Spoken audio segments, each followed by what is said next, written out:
Moin, ich bin der Aaron. Moin, ich bin der Sergio. Moin, ich bin Danny. An Haut an, auf einer Serie, stolz auf Holz, sind wir auf der Station Panzer.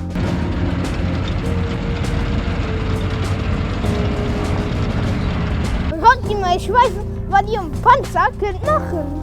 Ihr könnt klettern, laufen und verstecken. Und den Panzer kriechen. Und kann eine Schatzsuche machen. Der Panzerhai, ist egal. Der Ruf von den Amerikanern gegen die Nazien angesetzt. Ich selber habe das alles schon gelesen. Ihr könnt es durchlesen.